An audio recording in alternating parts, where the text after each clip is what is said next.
Si vemos desde el punto de vista histológico, vamos a tener de que el estómago va a tener dos partes fisiológicamente, la parte del cuerpo y la parte del antro.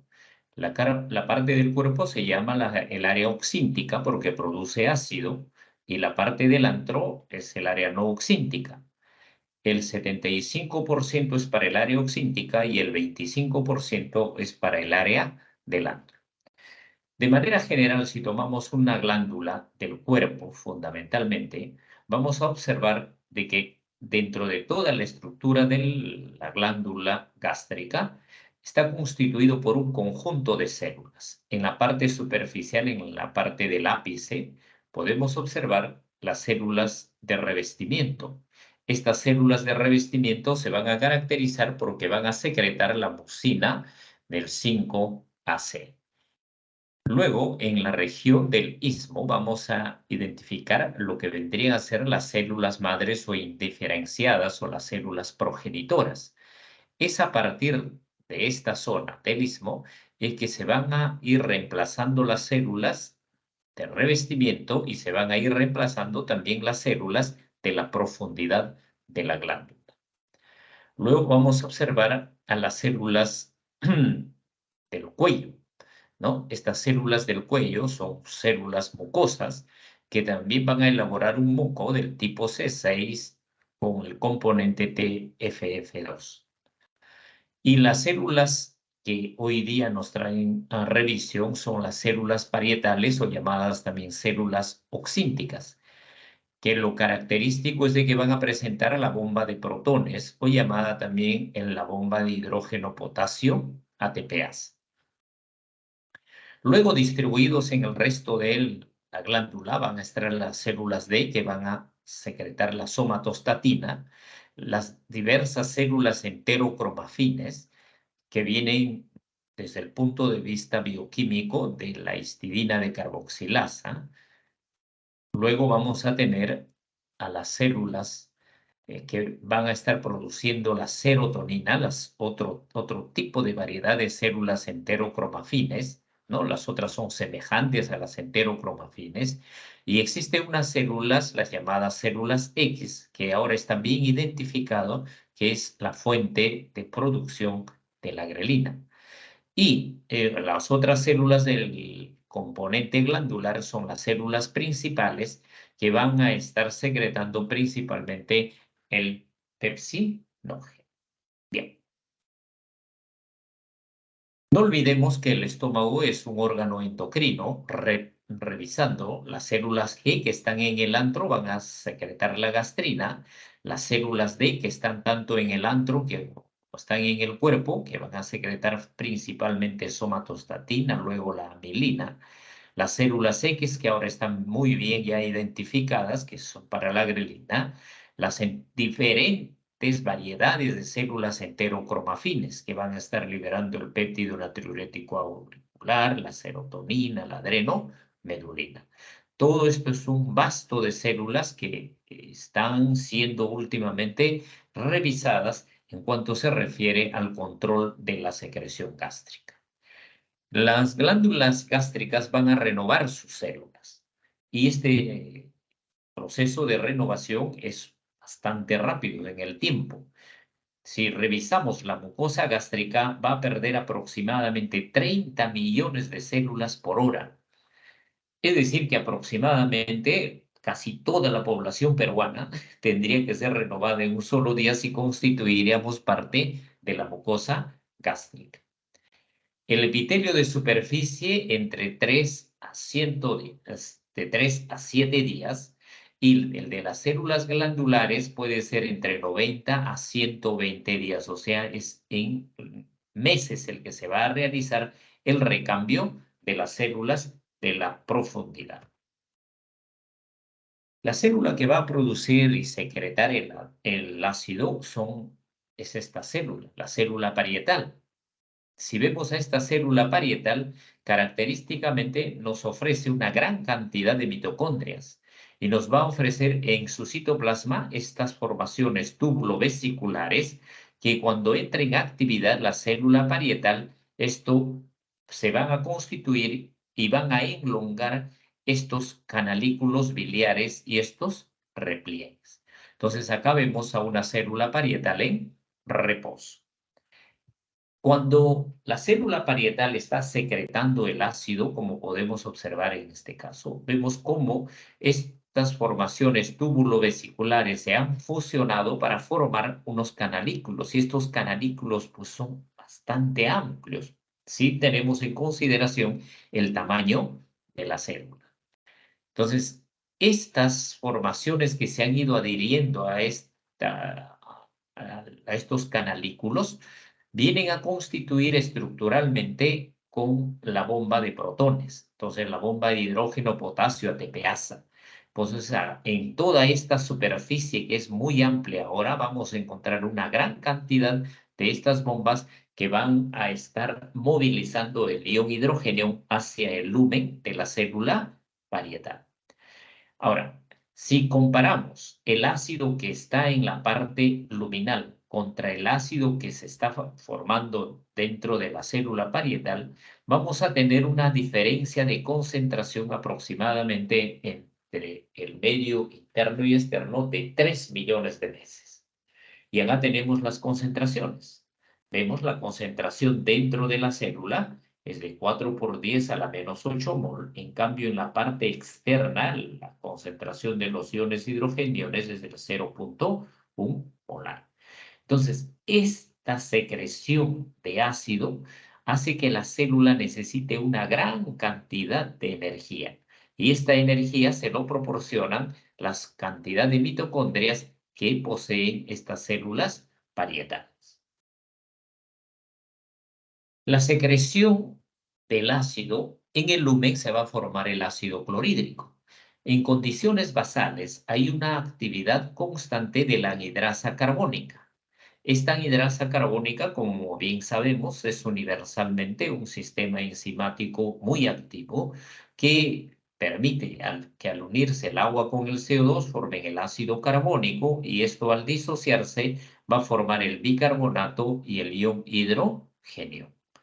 Entonces, una vez que se han formado estos dos iones, van a tener rumbos diferentes. El ion hidrógeno se orienta hacia la parte apical, donde se encuentra la bomba de protones, o sea, la de hidrógeno, potasio, ATPasa, y esta bomba hace de que el ion hidrógeno alcance la parte luminal de la glándula y de la parte luminal retorne un ion potasio hacia el interior. Bien, entonces de esta manera ya se secretó el ion hidrógeno. Pero ¿qué ocurre con el bicarbonato? El bicarbonato que se ha producido ante la pérdida de un ion hidrógeno, este bicarbonato para no modificar la homeostasis de la célula parietal va a secretar este bicarbonato a través de un transportador en la parte de la membrana basal cloro, bicarbonato. El bicarbonato del interior va a pasar hacia el plasma sanguíneo y del plasma sanguíneo va a retornar el cloro hacia la célula parietal. Este flujo de iones bicarbonato hacia la circulación sanguínea por la secreción de un ion hidrógeno, eso es lo que convencionalmente se denomina la marea alcalina. Recuerden que cuando conversábamos anteriormente sobre la secreción pancreática, en la secreción pancreática se producía la marea ácida. En cambio, en la célula parietal, en la secreción gástrica, se produce la marea alcalina. Bien, de igual manera, en las uniones estrechas, a través de las uniones estrechas, se va a ir secretando el sodio y este sodio irá arrastrando el agua.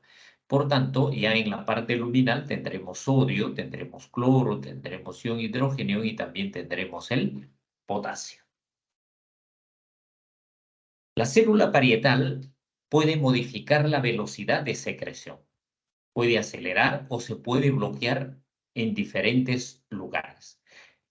El estudio de esta célula parietal ha permitido de que hoy en día exista una gran cantidad de medicamentos para inhibir la producción del ácido. Entonces, vamos a revisar cómo es que funciona esta célula parietal. Esta célula parietal ya hemos mencionado de que tiene en la parte apical la bomba de protones o hidrógeno potasio ATPase. Luego vamos a ver de que en la parte basolateral existen receptores. Hay 3 receptores desde el punto de vista fisiológico muy importantes. Los receptores de colecistoquinina 2, que sabemos ya por la revisión que hemos hecho de hormonas, va a ser común también para la gastrina. Entonces, esta gastrina va a tener mucha afinidad sobre los receptores de colecistoquinina 2 para estimular estos receptores y luego van a activar una vía que es dependiente de calcio. Y esta gastrina, como ya bien sabemos, proviene de las células G del antro. Por otro lado, hay otro receptor que son el receptor muscarínico 3. Este receptor muscarínico 3 va a permitir interactuar con la acetilcolina. Cuando interactúa con la acetilcolina, de igual manera va a permitir de que esta vía sea calcio dependiente. Luego identificamos un tercer receptor H2. Este tercer receptor H2 es compatible con la histamina. Entonces, la histamina que es liberada por las células semejantes a las enterocromafines, estas células enterocromafines liberan la histamina, esta histamina interactúa con su receptor, activa toda la vía que depende del AMP cíclico y este AMP cíclico activará a la bomba de hidrógeno potasio ATPasa para que el ion hidrogenión alcance la parte luminal. Lo mismo, todas las vías dependientes de calcio que están gestionadas por los receptores muscarínicos 3 y colecistoquinina activarán a esta bomba para liberar el ion hidrogenión hacia el ácido. Por tanto, esta fisiología nos permite bloquear en diferentes lugares la producción del ácido en la célula parietal. Entonces, el primer lugar para bloquear el ácido en la célula parietal es bloquear uno de estos receptores, uno o más receptores, dependiendo del objetivo que uno tenga. Entonces, si queremos disminuir la secreción de ácido a través de los receptores colecistoquinina 2, lamentablemente los estudios farmacológicos no han determinado un producto farmacológico que no sea tóxico. Los que se han identificado son tóxicos para el organismo y razón por la cual no han tenido aceptación por los organismos reguladores del consumo de medicamentos. Entonces, esta vía farmacológicamente no lo podemos bloquear por cuestiones de toxicidad. Pero sí podemos bloquear a los receptores muscarínicos 3. Para los receptores muscarínicos 3, para bloquear, están la pirenzepina y la telenzepina, fundamentalmente. Entonces, si utilizamos pirenzepina o telenzepina, bloqueamos a los receptores muscarínicos 3 y la acetilcolina no va a poder interactuar y por consiguiente disminuirá la secreción del ácido. Luego podemos bloquear los receptores H2 y los medicamentos para los receptores H2 vienen pues desde la cimetidina, más o menos en la década del 70. Cuando apareció la cimetidina, inicialmente las casas comerciales dijeron de que la úlcera péptica se acabó y con ese producto se iba a controlar la producción del ácido y por consiguiente la enfermedad iba a ser controlada. Pero, oh decepción, a través de los años, hasta el día de hoy no se ha podido llegar a esa meta. Existen nuevos medicamentos, como lo vamos a ver. Entonces, acá tenemos desde la cimetidina, la ranitidina, que es la más conocida, la famotidina, la roxatidina, la nitacidina. Entonces, hay muchos productos farmacológicos que disponemos para poder actuar sobre estos receptores, bloqueando la producción del ácido. Y luego, otro lugar donde podemos bloquear la producción del ácido es en esta vía final común, que es la bomba hidrógeno-potasio ATPase. La primera familia que apareció fueron estos inhibidores de la bomba de protones. Estos inhibidores de la bomba de protones es la familia de el omeprazol. El omeprazol es el más representativo, pero también existen pues el lansoprazol, el dexlansoprazol, existe el pantoprazol, ¿no? Entonces, el esomeprazol. Todos estos productos pueden actuar en este lugar bloqueando a esta bomba y de esta manera disminuyendo y regulando la secreción de los iones hidrogeniones. De igual manera, con esta familia de todos los omeprazoles, la farmacología y los entusiastas nos dijeron de que con esto ya se acababa y estas eran las verdaderas drogas que podían controlar el ácido. Pero a pesar de utilizar esta familia de los diferentes omeprazoles, la enfermedad ácida aún todavía persiste y no lo podemos controlar al 100%. Entonces se han desarrollado este grupo de familias que se llaman los PICAPs. Estos son los bloqueadores de ácido que compiten con el potasio. Noten ustedes, uno era bloqueando el H2, ahora el otro producto es bloqueando el potasio. Y se ha visto de que estos productos sí son mucho más potentes y más eficientes que los inhibidores de bomba de protones de la familia de los omeprazoles. Entonces, esta es una familia que actualmente ya está difundiéndose en diversos mercados, tanto en Europa como y prontamente probablemente llegue a América Latina. Bien, entonces eso es fundamental en cuanto se refiere a la regulación. Ahora, si revisamos a la célula parietal, ¿cuáles van a ser los otros factores que van a interactuar en su regulación? Hay muchísimo más. Ya sabemos, estas células enterocromafines o semejantes a las células enterocromafines, estas también son sensibles a la acción del sistema neuroentérico. El sistema neuroentérico, a través de la acetilcolina o a través del polipéptido de la adenilciclasa asociado a la pituitaria, van a estimular a la histamina, a la célula enterocromafín para que libere histamina. Vamos a tener que también este sistema neuroentérico, a través del polipéptido liberador de la gastrina, va a hacer que sobre las células G, estas células G liberen más gastrina. Por consiguiente, esta gastrina va a las células semejantes a las enterocromafines para liberar más histamina y también estos van directamente a la célula parietal para estimular la producción de el ácido. Otro estímulo es la somatostatina, pero la somatostatina, como podemos observar, tiene un efecto inhibitorio tanto en la célula enterocromafín como en la célula parietal para disminuir la producción del ácido. Por otro lado, las terminaciones vagales también van a regular a estas células inhibiéndolas, ¿sí?, para la secreción de somatostatina.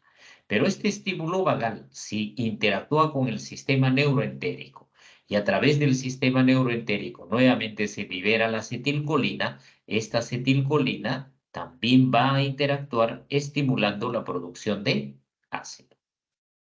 Por otro lado, vemos de que el sistema vagal puede también ser modificado en la estimulación por el sistema nervioso central. Ahora, ¿qué ocurre cuando nosotros ingerimos un alimento y se produce la distensión del estómago? En el estómago hay neuronas sensoriales y estas neuronas sensoriales van a interactuar también a través de diferentes vías con el sistema nervioso central y de esta manera estarán produciendo un estímulo hacia la parte vagal para regular la secreción en la producción del ácido.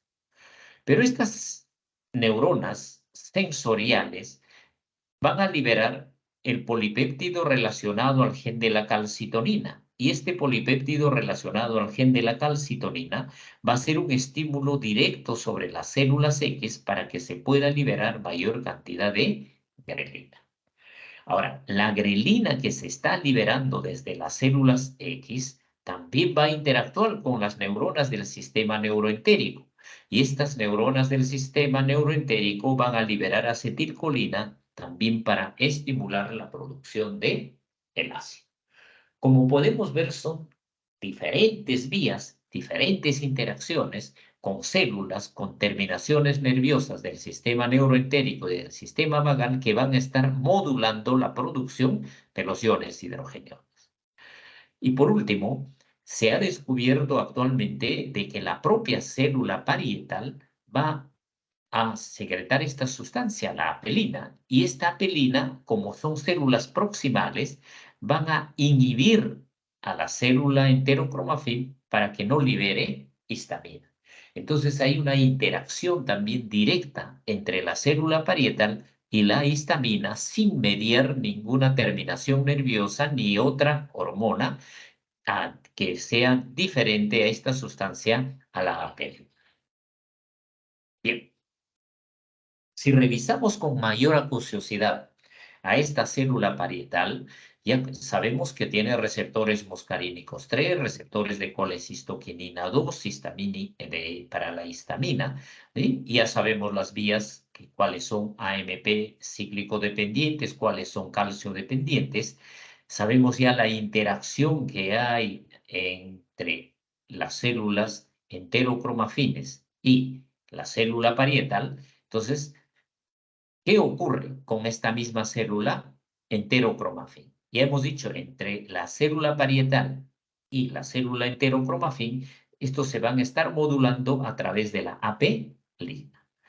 Pero la célula enterocromafín también tiene receptores para colecistoquinina 2, tiene receptores muscarínicos del tipo 3, del tipo 5. Unos predominan más que los otros, por tanto hay mayor sensibilidad a la estimulación de la acetilcolina. Tiene receptores para el polipéptido asociado la pituitaria. También tiene receptores para las prostaglandinas del tipo E2, tiene receptores para la hormona motilina. Entonces vemos cómo estos diferentes productos van a interactuar activamente con la célula enterocromafín. Esta célula enterocromafín adicionalmente tiene los receptores H3. ¿Y para qué tiene estos receptores H3? Cuando libera la histamina, a través de un control autocrino se va a regular la propia célula enterocromafín. Entonces, de esta manera lo hace a través de los receptores H3. Y ahora la farmacología está investigando estos receptores H3. ¿Por qué? Porque si se logra que a través de los receptores H3 bloquear la histamina, si no hay histamina, no va a estimular a estos receptores H2, por consiguiente no se va a liberar el ion hidrógeno. Entonces, este es el nuevo foco a futuro para poder regular a la producción del ácido, pero no sobre la célula parietal que actúa, sino que va a actuar directamente sobre la célula enterocromafín. Y adicionalmente, esta célula enterocromafín también tiene receptores para somatostatina. Y como bien sabemos, la somatostatina tiene una actividad inhibitoria para la producción de el ácido. Se han identificado también otros receptores que van a inhibir la producción del ácido. Entonces, todo acá vemos que esto de color rojo son componentes que van a disminuir, van a inhibir la actividad en la producción de el ácido. Entonces, tenemos el polipéptido semejante al glucagon del tipo 1, la neurotensina, las prostaglandinas del tipo I2, prostaglandinas del tipo E2, la urocortina, el factor de crecimiento epidérmico, el factor de crecimiento tisular del tipo alfa. Todos estos tienen sus receptores para inhibir. Y ya, como bien conocemos, como es la propia somatostatina. Conversábamos hacia estos bloqueadores del ácido que compiten con el potasio. Actualmente, las tres que ya han logrado aceptación para que se comercialicen, tenemos dentro de ellas a la más común, a la más conocida, el vonoprazam, pero también son las otras que ya se están comercializando, el Tegoprazán como el Revaprazán. Entonces, estos son los nuevos productos que nos vamos a ir acostumbrando a manejarlos en el futuro. ¿Qué diferencia hay entre estos BCAPs frente a los antiguos que conocíamos como los IBPs? Acá tenemos algunos datos que vamos a rescatar por la importancia fisiológica. Bien, acá tenemos que los pickups, bien, noten su tiempo máximo, su tiempo máximo de vida es menor de 2 horas, ¿no? Su tiempo de vida media es de 9 horas, mucho mayor que los inhibidores de bomba de protones clásicos, ¿no? Acá la eficacia que va a tener máxima durante el día es de un día, el otro es de entre 3 a 5 días, ¿no? Acá la supresión nocturna es mayor con los pickups, ¿no? El metabolismo en el hígado a través del citocromo o P1219, estos no interactúan. En cambio, los inhibidores de la bomba de protones conocidos interactúan. ¿Y esto qué importancia tiene? Por ejemplo, en los pacientes cirróticos se puede utilizar sin mayor problema, pero en cambio, los inhibidores de la bomba de protones no debemos de usar. ¿Por qué? Porque estos al entrar a este ciclo no se metabolizan y pueden producir toxicidad. Otro hecho importante es su estabilidad frente al medio ácido, como lo vamos a ver. Los pickups son más estables que los inhibidores de la bomba de protones. Y en cuanto a la toma, para los pacientes va a ser más fácil. Cuando se indica los inhibidores de la bomba de protones, la familia de los omeprazoles, se le recomienda que tomen media hora antes del desayuno, por ejemplo. En cambio, con los BCAPs no existe esa indicación válida. Esto lo puede tomar en cualquier momento y no va a depender de la ingesta de los alimentos. Entonces, como podemos ver, hay nuevas alternativas favorables tanto para el paciente como para nosotros. Y acá vemos la comparación en la célula parietal cuando se ha administrado un inhibidor de la bomba de protones y un PCAPS.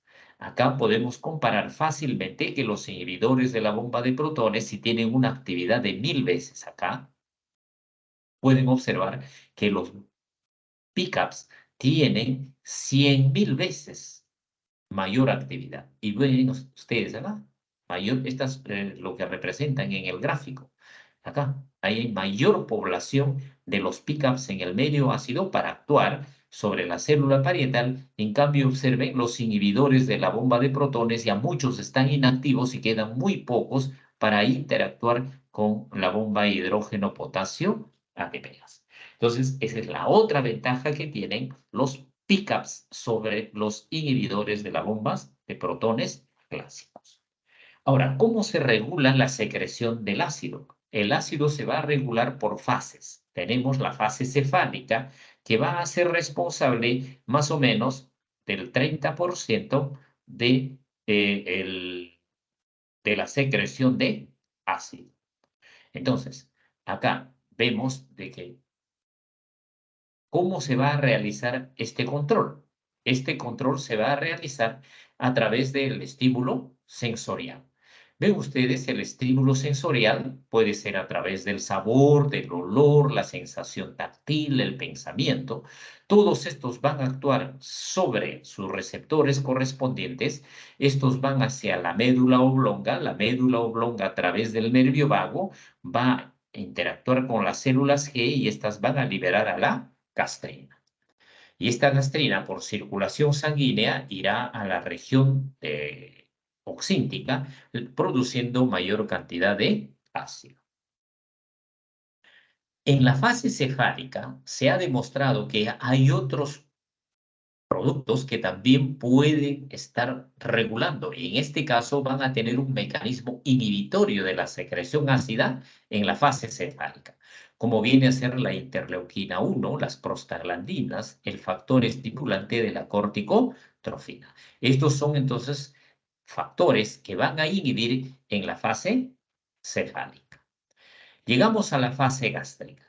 Entonces, en la fase gástrica se está produciendo el estímulo de la distensión. Este fenómeno mecánico son percibidos por los mecanoceptores del estómago, fundamentalmente en la parte del fondo, que envían la estimulación a través de un reflejo hacia la médula oblonga, y de la médula oblonga viene una respuesta a través del nervio vago para favorecer la producción de ácido. Entonces, de esta forma se produce mayor cantidad de ácido. Y en esta fase se produce, noten, el 60% del ácido de las 24 horas. Pero este mecanismo de distensión no es solamente en el fondo, sino que se da la distensión en otros, en todo el estómago. Y esos pequeños reflejos también van a interactuar dentro del estómago para reforzar la producción del ácido. Es por ello de que en esta fase se produce la mayor cantidad de ácido. Bien. La fase intestinal. En la fase intestinal, cuando el alimento llega al duodeno, el duodeno va a liberar todos estos productos: la secretina, el péptido inhibidor gástrico, la colecistoquinina. Estos, a través del nervio vago, van a enviar la estimulación a la médula oblonga, y estos van a través del sistema parasimpático, van a disminuir la secreción del ácido. Entonces, esta disminución de la secreción del ácido se da en la fase intestinal. Ahora, estos péptidos, estos productos humorales, por circulación sanguínea, también van a llegar a la región oxíntica y van a disminuir la secreción. De igual manera, se van a producir un reflejo entero gástrico. Por la llegada del ácido hacia el duodeno también va a generar reflejos locales, y estos reflejos locales van a disminuir la secreción del ácido. Entonces, en la fase intestinal, básicamente hay un mecanismo de defensa del duodeno para que no se vea sobrepasado por la cantidad de ácido, y de esta manera disminuir el riesgo de que se formen las úlceras a nivel del duodeno. La otra célula importante en la secreción gástrica es la célula principal. Estas células principal se van a activar a través de la vía de la acetilcolina y de la gastrina, siguiendo también vías metabólicas de la proteína quinasa C y dependientes del calcio, para que se secreten las proteínas, en este caso, los diversas pepsinas, pepsina 1, pepsina 2, incluida también la propia lipasa.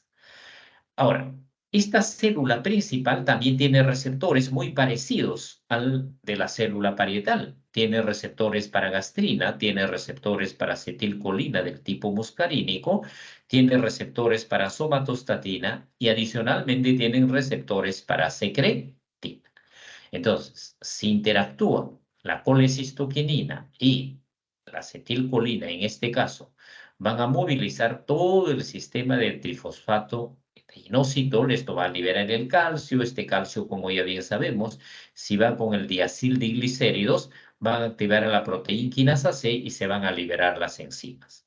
Por otro lado, la secretina y la somatostatina van a activar a la adenilciclasa. Si se activa la adenilciclasa, se transforma el ATP en mayor AMP cíclico, y este AMP cíclico de igual manera va a un sistema de proteína quinasa dependiente del AMP y favorecerá la mayor secreción de las enzimas.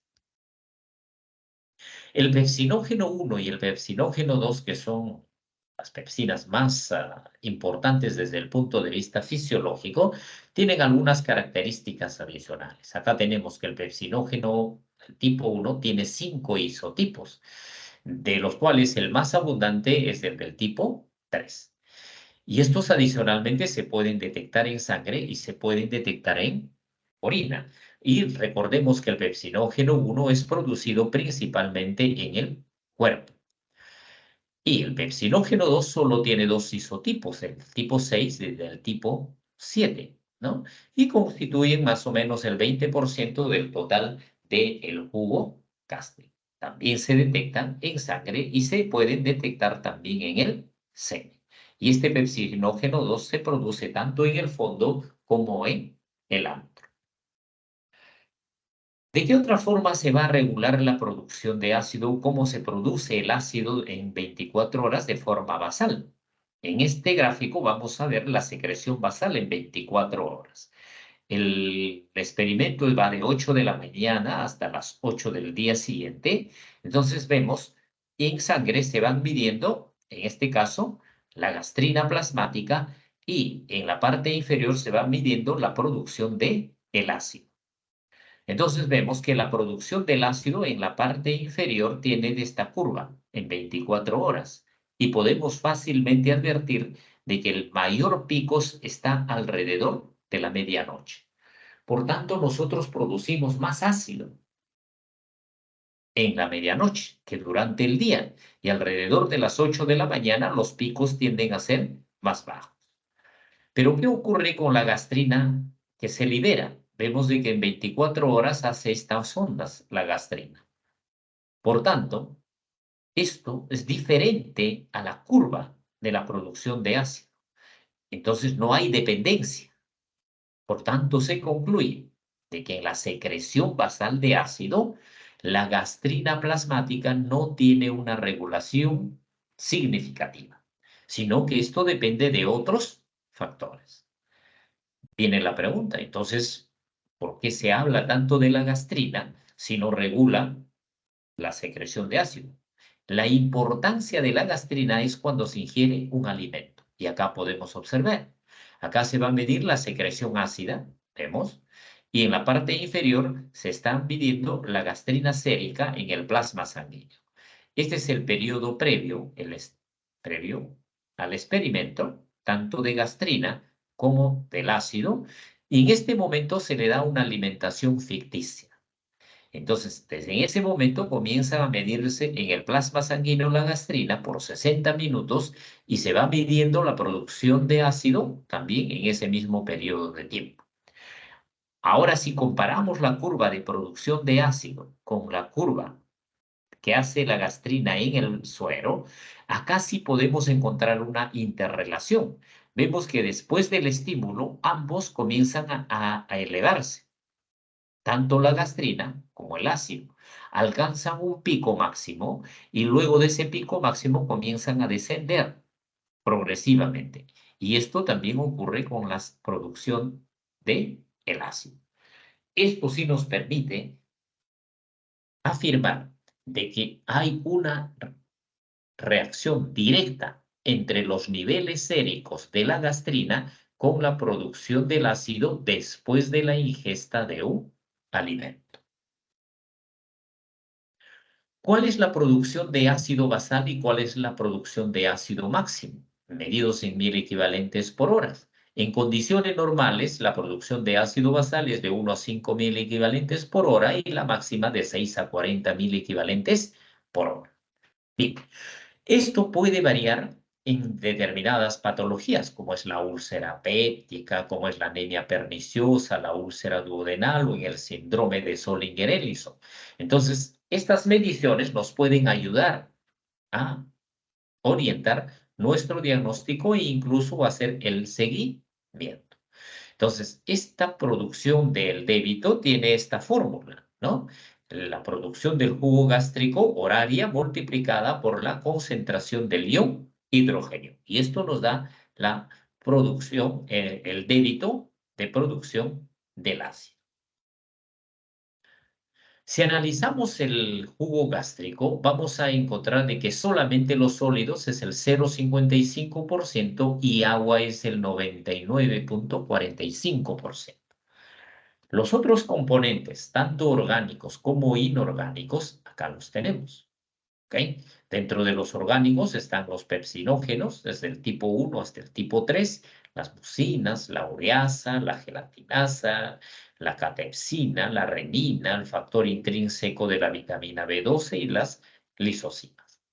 Y dentro de los inorgánicos ya tenemos, noten, el hidrógeno se unió al cloro. El hidrógeno va a permitir de que también se forme cloruro de sodio, que se forme cloruro de potasio, cloruro de calcio, se formen fosfatos de calcio, tenemos fosfatos de magnesio y bicarbonatos. Entonces, todos estos son los componentes inorgánicos del jugo gástrico. Si comparamos la carga de iones en el jugo gástrico contra el plasma sanguíneo, podemos advertir de que el cloro en el jugo gástrico es muchísimo mayor que en el plasma sanguíneo. El ion hidrógeno, ya hemos visto, en el ácido es muchísimo mayor que en el plasma sanguíneo. El potasio es mayor en el jugo gástrico y menos en el plasma sanguíneo. Y noten, el sodio es menor que en el plasma sanguíneo. Si cuantitativamente solo vemos la concentración del sodio y comparamos contra el sodio del plasma, podríamos deducir erróneamente de que el jugo gástrico es una solución hipotónica, pero no, como sus otros componentes son estos iones, el hidrógeno, el potasio y el cloro, estos también tienen una actividad osmótica muy importante. Por tanto, estos compensan y hacen de que a las finales el jugo gástrico sea del tipo isotónico. Ahora, si vemos cómo se van secretando estos iones desde la parte basal hasta la de estimulación, podemos observar de que el potasio se secreta en forma lineal, pero poco inclinada. La estimulación máxima alcanzó este nivel. El sodio en situación basal hay en mayor cantidad, pero a medida en que se va estimulando la producción del ácido B, como va disminuyendo la concentración de sodio en el jugo gástrico. El ion hidrogenión es obvio que a medida de que aumenta la secreción del ácido se va incrementando. Lo mismo sucede con el cloro, pero ojo, si comparamos las cantidades de ion hidrogenión en el jugo gástrico contra el cloro en el jugo gástrico, vemos de que la célula parietal tiene más capacidad de secretar cloro que ion hidrogenión. ¿Y esto por qué? Porque justamente ese cloro se va a unir al ion hidrógeno, se va a unir al sodio, se va a unir al potasio y se va a unir al calcio y a otros elementos. Es por ello de que la célula parietal secreta mayor cantidad de cloro que el ion hidrógeno. Nosotros fácilmente podríamos caer en una pregunta del examen cuando se afirma de que la célula parietal secreta en mayor cantidad el ion hidrogenión que todos los otros componentes iónicos del jugo pancreático. Entonces, el mayor componente iónico del jugo pancreático es el cloro y no es el ion hidrogenio. Otros estudios sobre la célula parietal, entonces, han determinado que hay otras vías para regular el funcionamiento de la célula parietal, que vienen desde el sistema nervioso central y van a estimular la producción de acetilcolina, somatostatina, la gastrina e incluso la hormona liberadora de la tirotrofina a través de las vías nerviosas van a tener una acción estimulante sobre la célula parietal. Y a través de estas mismas vías nerviosas van a actuar sobre las células geantrales y esta gastrina que se libera también va a repercutir en la mayor producción de ácido por las células parietales. Pero no olvidemos que esta gastrina también va a estimular a los mastocitos o a las células enterocromafines. Y estas enterocromafines liberan más histamina y como bien ya sabemos, la histamina estimula la liberación de ácido. Y los niveles de calcio. Los niveles de calcio también son importantes porque van a estimular directamente a la célula parietal. Y esto explica por qué anteriormente, cuando se utilizaba la leche como elemento médico para el tratamiento de la úlcera péptica, traía el famoso efecto de rebote. Y ese efecto de rebote, aparte del otro problema del síndrome de la leche, y llevaba a una situación de alcalinidad, el calcio que tiene la leche pasaba a la circulación sanguínea y este calcio, como bien sabemos, estimula directamente a la célula parietal. Es por ello de que se abandonó este consejo de que los pacientes ulcerosos consuman leche.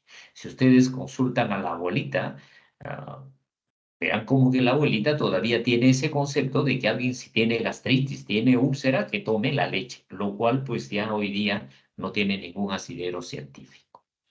Pero hay otras interacciones a través de otros componentes de la norepinefrina, las beta-endorfinas, el polipéptido relacionado al gen de la calcitonina, a través de las vías nerviosas van a actuar sobre la somatostatina y como bien sabemos, la somatostatina va a inhibir a la célula parietal.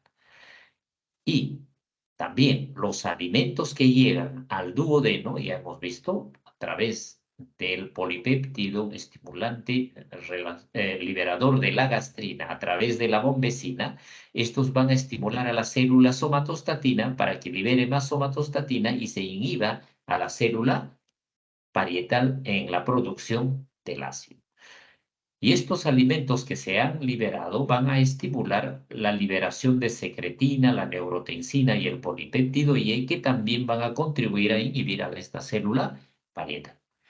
Y por otro lado, las prostaglandinas del tipo E2, ¿no? A través de la hormona antidiurética, van a tener un efecto estimulante sobre las somatostatinas.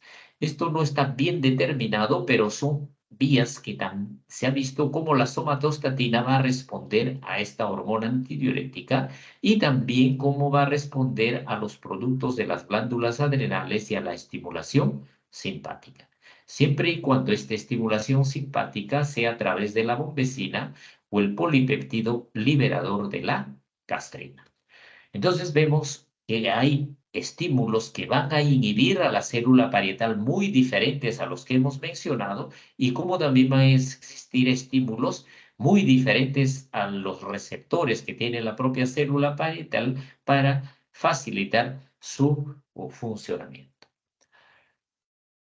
Como se produce el ácido puede producir daño al propio estómago. Entonces el estómago ha generado este mecanismo de citoprotección ácida para protegerse del daño del ácido que está produciendo el mismo estómago.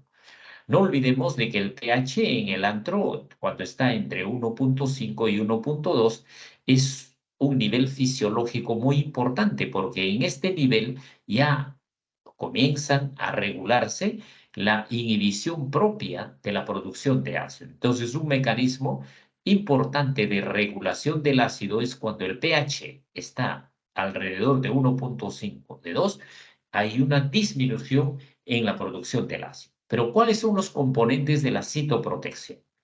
Los componentes de la citoprotección se han agrupado en la barrera preepitelial, barrera epitelial y postepitelial.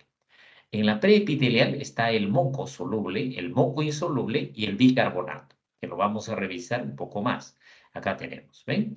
Como el moco, el bicarbonato garantiza de que la parte apical de las células que revisten el estómago tenga un pH de 7, frente a un pH 1.5 a 2 que está pues en relación con la capa de moco. Luego, la barrera epitelial en las células de revestimiento epitelial van a sintetizar fundamentalmente las prostaglandinas. Adicionalmente, las uniones intercelulares van a ser muy eficientes. El epitelio, cada una de estas células son lo suficientemente capaces de tener un buen eutrofismo y se van a liberar una serie de factores del crecimiento para reforzar esta barrera epitelial. Y por último, la barrera posepitelial que está determinada por el flujo sanguíneo gástrico. Hay depresión del jugo, o perdón, del flujo sanguíneo. Si hay una inhibición, esto lo va llevando a una hipoxia y esta hipoxia lo llevará también a un daño de las células de revestimiento y ahí puede comenzar, por ejemplo, lo que se conoce como las úlceras de estrés. Las úlceras de estrés se van a producir por un problema de flujo sanguíneo y no se van a producir por la producción de ácido, valga la redundancia. Entonces, Si vemos la capa de moco, ven, el moco va a medir nada más de 0,2 a 0,6 milímetros. Y en la parte apical tiene un pH de 2 que está prácticamente bloqueando la difusión del ácido. Y en el pH, en el vértice de las células epiteliales es 7. Y estas células epiteliales van secretando bicarbonato, que van a interactuar en este espesor de la capa que también tiene fosfolípidos, ¿ok? Y este bicarbonato va a estar atenuando cuando el ion hidrógeno trata de penetrar, de difundir esta capa. Entonces, esto se mantiene normal en estas situaciones. Pero, ¿qué ocurre si esta capa de moco es dañada? Acá tenemos la estructura de un gel mucoso, es un polímero, es una glucoproteína muy estable porque tiene alta viscosidad. Pero cuando interviene la pepsina, toda esta viscosidad que era eficiente lo lleva a una baja viscosidad. Y noten ustedes ahora cómo cambió la estructura. Y esta estructura del gel ya no va a tener la capacidad de evitar la retrodifusión de los iones hidrogenios. Bien. Entonces, esta capa ya la hemos revisado, qué acción dinámica tiene como mecanismo de citoprotección. Otro es la superficie de estas células que revisten la superficie. Además que van a secretar moco, bicarbonato, prostaglandinas, van a secretar también una serie de proteínas del shock, en la fase caliente del shock. Este péptido, el tipo trébol, este péptido de trébol va a ser también un factor eutrófilo, van a secretar una serie de sustancias antimicrobianas como las catecolcidinas o las defensinas del tipo beta. Luego, otro factor de la citoprotección es la renovación de estas células. Ya hemos dicho que estas células van a liberar una gran cantidad de factores del crecimiento y estos factores del crecimiento van a favorecer la renovación de las células, que sean lo suficientemente eficientes. Otro factor de citoprotección es la marea alcalina. Recordemos, la marea alcalina se libera un ion hidrógeno hacia el lumen y retorna un ion bicarbonato. Y este ion bicarbonato por la circulación prácticamente sale al moco para estar evitando la retrodifusión del ion hidrógeno. Luego la microcirculación. Si vemos la circulación que tiene la mucosa gástrica es muy activa. Vean ustedes, esto es una circulación de tipo glomerular y esto va a estar regulada por una serie de factores como son las prostaglandinas, el óxido nítrico, los sulfatos de hidrógeno, que van a estar favoreciendo una buena actividad de las células endoteliales para evitar de que haya agregación plaquetaria y se obstruya esta microcirculación. La irrigación del estómago, acá podemos ver, ¿no? A nivel de la mucosa, a nivel de la submucosa y a nivel de la muscular. Observen cómo a nivel de la mucosa se forman redes muy complejas para garantizar una buena circulación. Es por ello que cuando hay una úlcera que pasa la capa de moco, lesiona las células de revestimiento, llega a la submucosa, daña a esta irrigación, a estos capilares o a estas arteriolas y el sangrado, pues prácticamente en una úlcera va a ser bastante complicado. Y vemos que hay un buen flujo sanguíneo. ¿Por qué? Porque ya sabemos que las células parietales necesitan mucha energía y adicionalmente si necesitan energía van a necesitar oxígeno para su buen funcionamiento. Y por último, el séptimo componente de la citoprotección son las prostaglandinas. Estas prostaglandinas favorecen la formación de un buen moco, facilitan que estas células de revestimiento epitelial se renueven con mayor facilidad, facilitan en su trofismo, en todo su metabolismo, van a favorecer otro factor de la renovación tanto del epitelio de revestimiento como de la parte glandular, van a regular el flujo sanguíneo, estas prostaglandinas. Por toda esa importancia que tienen estas prostaglandinas en sinergismo con el óxido nítrico, se constituyen un factor importante de citoprotección. Justamente como estas prostaglandinas tienen un efecto de citoprotección, en la parte farmacológica se sintetizaron los análogos de las prostaglandinas, que es el misoprostol. Ahí está en el mercado. Entonces, con el concepto de el tratamiento de la úlcera péptica, las prostaglandinas sintéticas comenzaron a utilizarse. ¿Por qué? Porque bien sabemos que va a mejorar la citoprotección.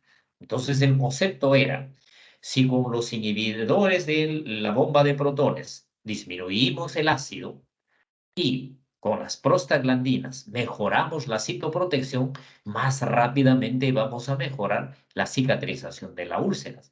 Pero lamentablemente, estos análogos de las prostaglandinas, el misoprostol, han tenido efectos colaterales que no han sido muy bien aceptados por los pacientes.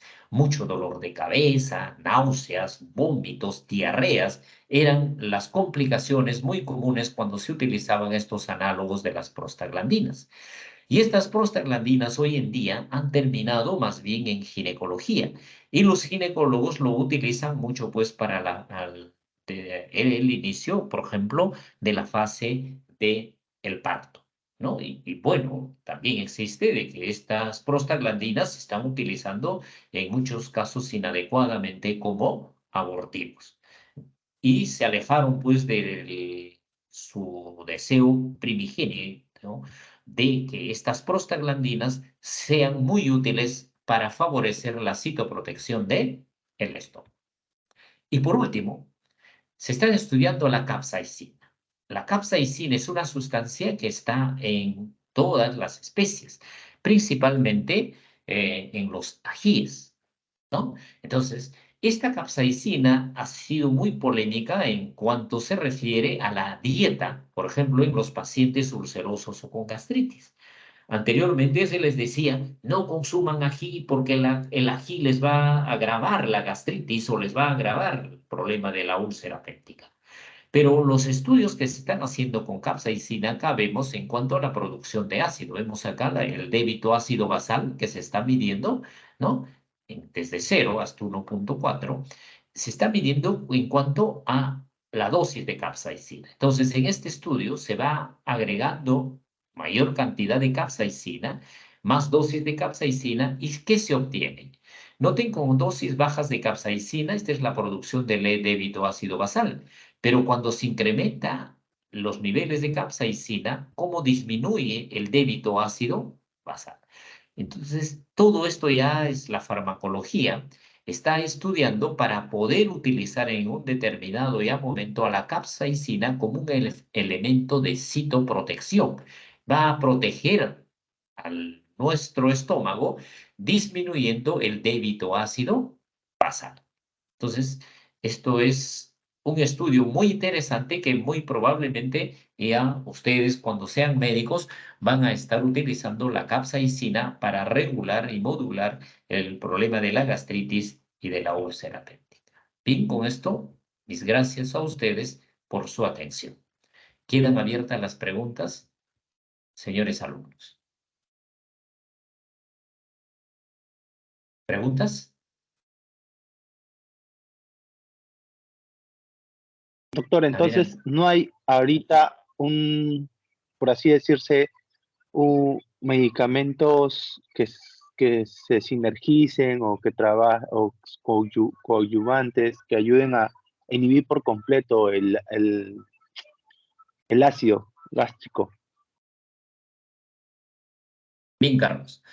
Si recuerdas, la célula parietal es la que forma el ácido, ¿verdad? Llega al lumen gástrico. Cuando el ácido llega al lumen gástrico, se utilizan los antiácidos, el magaldrato o todos los hidróxidos de aluminio, el hidróxido de magnesio, ¿no? El magaldrato, dentro de ellos también el sucralfato. Pero ellos actúan ya sobre el ácido producido. Pero actuar sobre la célula parietal, tenemos los inhibidores de la bomba de protones clásicos y los pickups nuevos que van a llegar. Y también toda la familia de los bloqueadores H2, desde la ranitidina, famotidina, la roxatidina, la nisatidina. Adicionalmente, para mejorar la citoprotección, ya les he dicho, se utilizó inicialmente misoprostol. ¿Por qué? Porque las prostaglandinas tienen un efecto de citoprotección y sale el misoprostol justamente para exclusivamente disminuir el riesgo con el uso de los antiinflamatorios. Porque cuando consumimos antiinflamatorios, lo que bloquea es la producción de prostaglandinas. Y si bloquean las prostaglandinas, los antiinflamatorios, esa es la causa por la cual estos antiinflamatorios hacen daño a la mucosa gástrica. Para contrarrestar ese efecto, justamente tuvo un gran y rápido reconocimiento estas prostaglandinas. ¿Ok? Pero lamentablemente han tenido efectos colaterales muy severos, que los pacientes no los toleraban bien a las dosis que se recomendaban. Le dábamos a los pacientes y los pacientes en la noche le reventaban el teléfono a uno y decían, doctor, estoy con un dolor de cabeza severo, estoy vomitando, estoy con diarrea, me duele el abdomen. Entonces, más era el problema para que el paciente tenga aceptación los efectos colaterales. Es por ello de que se ha abandonado mucho estas prostaglandinas. Ahora, ¿por qué se utilizaba, por qué se orientaron hacia las prostaglandinas? Si vamos un poco de historia, por ejemplo, no es nuevo estas prostaglandinas. En la China milenaria, en la medicina milenaria, por ejemplo, utilizaban en la antigüedad, hace miles de años, el semen para curar las úlceras. Noten, en esa época no sabían que el semen tenía prostaglandinas. Hoy en día sabemos perfectamente que hay prostaglandinas. Pero ellos, su experiencia, la parte empírica del conocimiento, les demostraba de que en un grupo de pacientes era favorable, ¿no? Es por ello de que cuando se encuentran estos análogos de las prostaglandinas, despertó una gran expectativa en el mundo médico de que al sustituir estas prostaglandinas podíamos tener una alternativa muy buena. Pero lamentablemente, como le digo, no ha ido muy bien en la parte farmacológica. No sé si con eso complemento la pregunta, Carlos.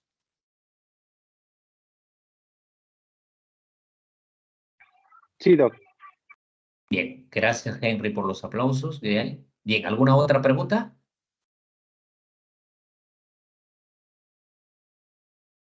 Muy bien, entonces, gracias por vuestra atención, señores alumnos. Damos por terminado la clase del día de hoy y el día de mañana estaremos completando con el tema de la motilidad del tracto gastrointestinal. Hasta el día de mañana, señores alumnos. Muy buenas noches. Doc, Gracias, disculpe. doctor. Buenas noches. Sí, Carlos. Carlos, luego Henry, por Mañana favor. tenemos... ¿Mañana no Carlos. tenemos clase? No, sí, Doc, lo que les quería consultar es, usted dicta mañana también la próxima clase y después de que termine esta unidad, ¿usted vuelve a dictar? ¿Lo vamos a volver a ver en las siguientes unidades? Bueno, eso lo vamos a coordinar con la delegada, por favor. No sé si está la delegada. Buenas noches, doctor. Sí, Solange. sí, Porque doctor. revisando el syllabus, ahora se han constituido después de cada capítulo, lo de las revisiones, ¿no? Ya no es al final del curso. Sí, doctor. Después de cada unidad hay una semana de prejornada, como le estaba comentando la otra vez. Como le comenté, cada unidad consta de 4 semanas, las 3 semanas que vendrían a ser teoría y la última unidad que vendría a ser prejornada y también el examen.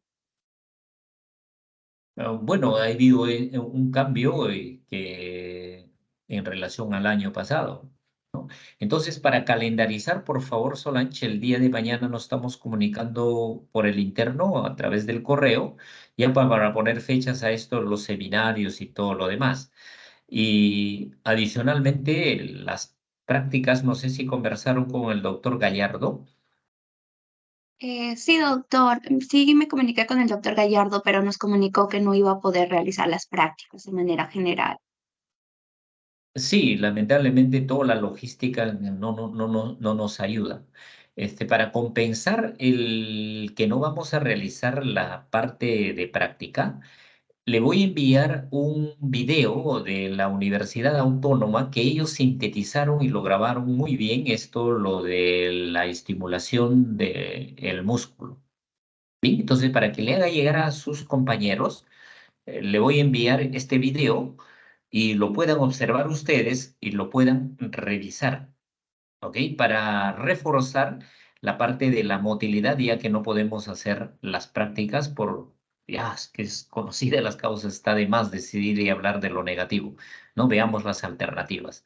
Bien, entonces de esta manera vamos a compensar. ¿Ah? Es un video muy interactivo y es bastante académico. Y ustedes con este video prácticamente van a compensar lo que no hemos podido hacer en las prácticas. Bien.